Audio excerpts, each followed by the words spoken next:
Welcome to our whiteboard video on the 5 pillars of Islam. These 5 practices form the foundation of every Muslim's life. The first pillar is Shahada, the declaration of faith. It's the statement, "There is no God but Allah, and Muhammad is his messenger." By saying this, Muslims affirm their belief in the oneness of God and recognize Prophet Muhammad as his final messenger. Next, we have Salah, the second pillar, which refers to the 5 daily prayers. Muslims pray at specific times throughout the day to stay connected with God. It's a reminder of faith and helps keep a sense of discipline. The third pillar is Zakat, or giving to charity.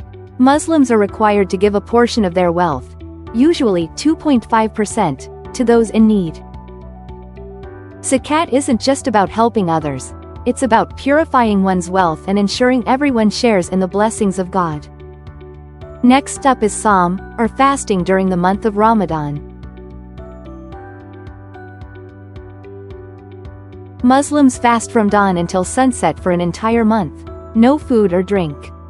Fasting helps cultivate patience, self-discipline, and empathy for those who don't have enough.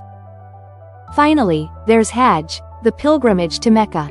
This is a journey every Muslim must try to make at least once in their lifetime if they are physically and financially able.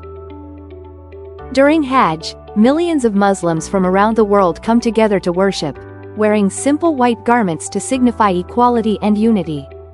So, those are the 5 pillars of Islam: Shahada, Salah, Zakat, Sawm, and Hajj. They guide Muslims in their faith, their actions, and how they connect with the world around them. Together, they form a complete way of life, rooted in faith, worship, and compassion for others. Thanks for watching. If you found this video helpful, don't forget to like, share, and subscribe for more simple explanations on important topics.